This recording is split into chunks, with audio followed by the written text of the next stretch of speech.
그러니까 어떤 교인들이 유학 갔다 오셨다 이러면 그 소리 들으면서 가슴이 미어지는 거야. 우리 아이는 지금 학교에서 사고뭉치야. 부모를 허락하라고 그러는데 어느 게 집사님 아들, 어느 게 원장님 아들 이렇게 잘했다고 그 얘기 들을 때마다 소름이 져. 그런 느낌이거든. 그러니까 교회에서 우리가 믿음의 생활할 때 물론 그런 축복도 받아야 되지만 그것도 돼야 되지만 근본적으로 우리가 예수 믿고 신앙생활하면 내가 전에는 이 나이가 되도록 나이 쉰이 되고 예순이 되었는데도 지성칸 없이 그냥 아직도 전세거리를 살고 있을 때 20, 30대 젊은이들이 집을 턱턱 얻어가지고 40평, 50평 아파트에 들어가서 자식들 잘 길러가면서 그리고 살고 있을 때 그게 왜 속이 안 뒤집어지겠어요? 나는 인생을 뭐 했나? 못 살았나? 그래서 동창회 가기도 싫고 학교 다닐 땐 별것도 아니게 시집을 잘 가가지고 말이야 남편 잘 만나가지고 막 목에다가 힘주는 거 보면 내가 학교 다닐 때 반장도 하고 학교 다닐 때 선생님에게 칭찬도 받고 말이야 이랬는데 인생이 뭔가 이러는 사람들이 왜 없겠어요? 그러니까 예수 믿고 이게 바꿔야 되잖아요. 전에는 내가 큰 집 가지고 있다는 게 자랑인데 예수 믿고 보니까 이게 자랑거리가 아니라 내가 운막을 짓고 살아도 야 진짜 인생이 이게 아니고 그걸 발견할 때 그 사람이 예수 제대로 믿은 거지. 여전히 50평 아파트에 있다가 70평, 80평 아파트에 가니까 내가 예수 믿고 축복해 주셔서 감사하다. 자, 이 사람이 천국을 그리워할까요? 이 사람이 천국을 그리워할까?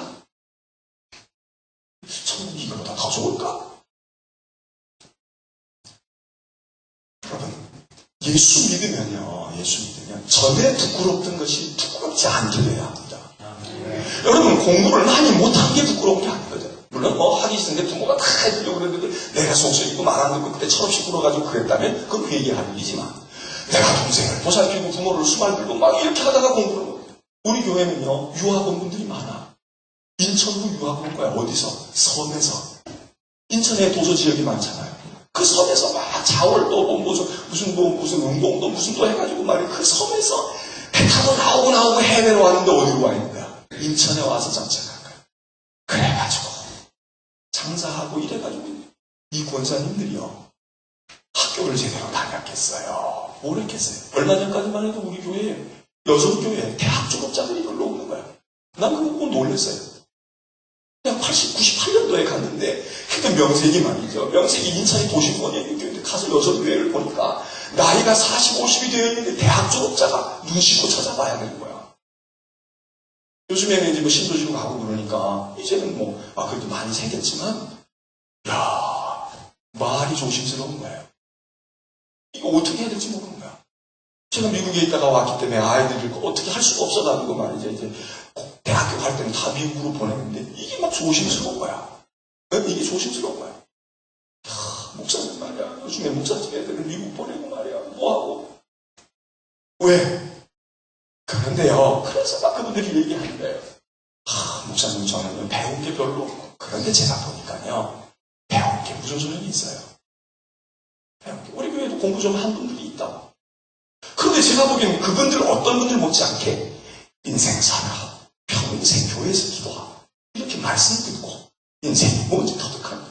이 잘 모르는 권사님들이, 이 집사님들이 대학원 나오고 고등교육 받고 말해 사회에서 직장생활 한다고 하는 젊은이들이나 그 세대보다 훨씬 지혜로운 거야. 훨씬 하나님의 말씀에 은혜를 받아. 진리가 무엇인지 알고 있어. 예수가 누구인지를 더 잘 알아. 여러분 그러면 됐잖아요. 지식 가지고 말해. 집도 못 깨닫고 십자가에 도도 모르고 한마디도 자신에게 그리스도의 복음을 설명해 줄지도 모르고 예수가 누군지 말해줄지도 모르는데 이 할머니들은 손주자식들 키고 다니면서 말해 기도 가르치고 찬송 가르치고 그래서 이 할머니 손에서 자란 아이들이 그래서요 요즘에 우리 할머니들 물론 헬스도 하러 다녀야 되고 에어빅도 해야 되고 말이에요 컴퓨터도 가서 배우고 이래도 되지만 저는요 그것도 하지 말라는 거야. 그것도 해야 돼. 그래서 할머니들이 막 문자도 보내고 우리도 보면 말이에요 문자 보내고 그러는 할머니들이 있는 거야. 야 멋있지. 그런데 여러분 시간이 되는 분들은 손주들 기다려야 돼요. 손자들 기다려야 돼. 왜? 믿음으로 부모들이 제대로 못 기르거든. 어린이집에 맡기고 성경원에 맡기고 유치원에 맡겨놓으면 되는 줄 알아. 그런데 이것들이 지 엄마 아버지는 믿음이 없어도 할머니들 손에서 자란 아이들이 말이에요. 이것들이 지 엄마 아빠를 신앙으로 가르치는 거야. 밥 안 먹으면 밥 먹을 때 그냥 먹으려고 해. 엄마 왜 기도 안 해? 내가 기도할게. 이걸 누가 만드느냐? 로이스 같은 할머니들이 만든 거야. 대학 근처에도 가보지 않았고 그런데 성경 다 할머니가 읽으니까 이놈이 앉아가지고 공부하는데 성경 읽는 게 공부하는 건 줄 아는 거야. 여러분, 오늘 말씀해 보면 말이에요. 오늘 말씀에 우리가 잘 아는 말씀 아닙니까? 다윗이 말이에요. 예루살렘에 가서 왕이 된다. 어느 정도 이제는 정치적으로는 다 평정을 했어요. 이제는 안정된 제국을 이루어갑니다. 다윗의 마음속에 언제나 걸리는 게 있어. 야, 내가 말이야 이제 내 측근을 다 갖다가 장관으로 세우고 군부의 측근들을 다 내 신복들을 두어가지고 이제는 탄탄대로에 서 있지만 무언가 여전히 무언가 하나님 그래도 이게 나라가 아니죠. 이게 나라가 아니죠. 내가 진정한 왕이 아니죠. 그리고 늘 걸려있는 게 있었다. 그게 뭐겠습니까? 네? 법궤가 예루살렘 성에 들어와 있지 못한 거예요. 옛날 엘리 제사장 때 블레셋에 빼앗겨 갔던 법궤가 엘리가 언제예요? 사무엘의 어린 시절에 되어졌던 그런 일들이 수십 년 동안 법궤가 오지를 못하고 블레셋 땅에 있다가 하나님의 능력으로 블레셋 사람들이 그놈 뺏어다가 보면 하나님도 이스라엘도 저희들 마음대로 할 줄 알았는데 그냥 재앙이 내리고 그러니까 저희들이 스스로 블레셋 사람들이 법궤를 말이에요. 손에다가 메워가지고 그리고 이스라엘 국경으로 올려보냈잖아.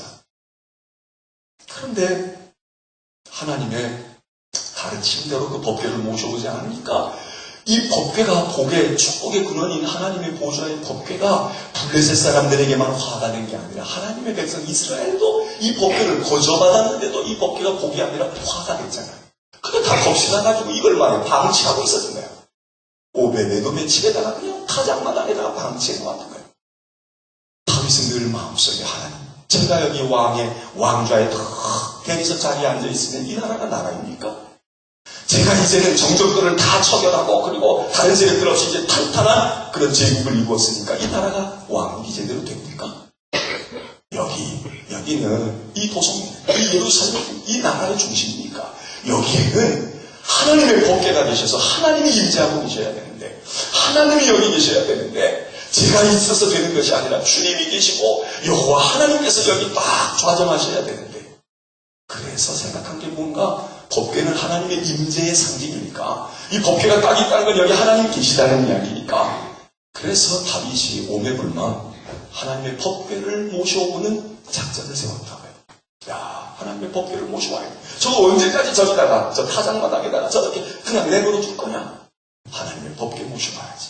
그러다가 꿈을 이루게 됐단 말이야. 꿈을 이루게 됐다. 그래서 요즘으로 말하면 국가행사의 준비위원장을 세우고 자기가 왕인 다윗이 준비위원장을 하고 그리고 행렬을 정비하고 성경을 찾아가지고 어떻게 하나님의 법궤를 모시는지를 알아서 제사장들을 딱 지령을 갖추고 그리고 오베데돔의 타작마당으로부터 법궤를 모시고 예루살렘으로 들어옵니다. 다윗성 시온성으로 들어옵니다. 온 국가가 난리가 나요. 고기국도 끓여 먹이고 빵도 주고 햄버거도 주고 말해 그날 막 온 나라가 잔치 기분인 거죠. 그래서 다윗이 앞장서서 말해 그 행렬을 인도하면서 자기는 왕이 아니야. 지금 하나님 왕이신 진정한 왕이신 자기를 왕으로 삼으신 진정한 왕을 위하여 신하로서 충신으로서 지금 자기 할 수 있는 최대한의 예우를 갖추고 온 백성들에게 동참을 시키고 그리고 지금 너무나도 감격해가지고 들어옵니다. 무슨 일이 벌어졌다고요? 잘 오다가 상상을 해보죠. 다윗이 뭐가 어떻게 돼? 다 기뻐서 춤을 추면서 하나님을 찬양하고 말해 그거 막 지우지우하고 이러다가 겉옷이 훌러덩 벗겨지고 그래서 속살이 맨살이 다 드러나고 혼자 있을 때 그랬다고요. 많은 사람들이 있고 그 중에 특별히 여자들도 많았다는 거예요. 장관의 부인들도 있고 신하의 부인들도 있고 계집종들도 있고 말해 온 도성의 사람들이 있는 거기에서 다윗 왕 여러분 여러분 부끄럽습니까? 안 부끄럽습니까? 부끄러워요? 안 부끄러워요? 여러분은 경험이 없으신가 봐. 나는 이 성경을 읽을 때마다 우리 친구가 하나 생각이 나요. 우리 친구 목사가 전도사 때 신학교 졸업하고 나가서 교회 가가지고요. 이제 막 이제 초년병 전도사지. 이 시골 교회 다니는 전도사인데 겨울이었다는 거야. 그런데 그때가 막 구정이 가까웠는지 어쨌든지 한복을 입었대. 바지 저고리를 다 입고서는 수요일 날 말이지. 이제 가운데 이렇게 이제 산이 있으니까 열심히 설교를 했대요. 근데 갑자기 아래가 시원해지더래. 갑자기 시원해지더라고요. 뭐겠어요? 이게 말이지 뭐 이게 데님도 묶을 줄도 모르고 이걸 어머니가 입혀주신 거야. 입혀주시고 이제 입고 나가 전도사 입고 나가서 설교하고 그 열정적이거든. 열정적이니까 뭐 더군다나 요즘도 그렇지만 그때는 뭐 초년병 때니까 뭐 가슴이 굴굴 뭐 부인 매달려도 그냥 앉혀놓고 막 열심히 하는데 그냥 아래가 식어 정신이 퍼뜩 나더라는 거야. 근데 다행히 그래도 막 들고 뛰고 왔다 갔다 하는데 그 순간에는 요 뒤에 서서 했대. 요 뒤에 서서 없어. 여기 시원해져가지고 그래서 잠깐 동안 잠수를 한 거지. 밑으로 전도사가 쑥 내려갔다가 올라왔는데 주섬주섬. 여러분 보이지 않는 곳에서 그래도 그게 부끄럽고 말이야. 그런데 이 도성에서 이 한 번의 실수가 정치적으로 다윗에게 치명타가 되려고 하면 치명타가 될 수도 있습니다. 도대체 우리 다윗 왕은 정신이 있는 거야 없는 거야? 그러고 난 다음이면 다윗이 정신을 퍼뜩 차려서 점잖게 하는지 내가 이러면 안 되겠구나. 내가 너무 기분에 들떴나? 그래야 되는데 자 한번 보십시오. 다윗이 부끄러운 줄로 알았을까요? 몰랐을까요? 몰라요. 집에 들어오니까 부인이 난리가 났어요. 부인의 이름은 뭐예요? 미갈이야. 미갈. 사울 왕의 딸인 미갈이 남편을 구박합니다. 오늘 왕께서 무슨 일을 하셨는지 압니까? 내 얼굴이 뜨뜻해서 볼 수가 없습니다. 이제 신하들을 어떻게 볼 겁니까? 내가 여자들을 어떻게 거느릴 수 있겠습니까? 이 나라를 어떻게 통치하려고 하십니까? 도대체 오늘 무슨 일을 하신 것입니까? 어떻게 해서 왕이 정신을 놓고 이렇게 하실 수가 있습니까? 당신답지 않게 이게 무슨 일입니까? 막 구박을 해야 돼. 다윗이 그때 아차했어요. 아이고 내가 듣고 보니까 오늘 진짜 내가 너무 오버했나 봐. 내가 정신이 없어가지고 내가 오늘 무슨 짓을 한 거지? 이제 어떻게 하지? 내가 왕으로서 어떻게 여자들을 어떻게 봐? 그 아무개 장관 부인을 어떻게 봐? 다윗이 당당했다. 미갈이 이야기할 말이 그 여자들이 이제 두고두고 당신을 조롱할 텐데 그 여자들이 날 조롱해? 그 여자들이 날 조롱한다고? 조롱하는 자는 이제 두고 보라. 그리고 또 얘기합니다. 설사 그들이 조롱해도 그들이 볼 때 내가 염치 없다고 해도 나는 여호와 앞에서 기뻐 뛰놀리라. 자, 여러분 우리가 말해요. 믿음의 생활하면서 진짜 부끄러운 게 뭐예요? 학력이 짧은 게 그래서 그냥 나이가 먹어가지고 우리 교회도 참 우리 한국 사람들이 배움에 대한 열망이 굉장해요. 우리 권사님 한 분은 나이가 70이 됐어요. 평생 결혼도 못하고 혼자 사는 분이야. 그러다가 한 10년 전에는 한 10수년 전에는 힘을 맞아가지고 반투수가 됐어요. 교회를 처음 우리 교회를 오는데요. 양치 끌고 이러고 오는 거야. 이러고. 우리가 그때는 엘리베이터도 없었어요. 근데 4층에 예배 다니는데 계단이면 이러고 올라오고. 그래도 그게 많이 나아진 걸로 교회에 왔다는 거예요. 그런데 몇 달 동안 이러고 다니더니요. 이러고 다니더니 그래도 많이 회복이 됐어요. 그런데 조금 회복이 됐는데 직업도 없고 자식도 없고 형제동기간도 별로 없어요. 그런데 도움을 받으면서 하는데 구청 어디서 하는 뭐 또 배움의 터가 뭐가 있다는 거야. 거기 가가지고 말이야. 컴퓨터도 배우고 뭐도 배우고 나이가 70이 넘어.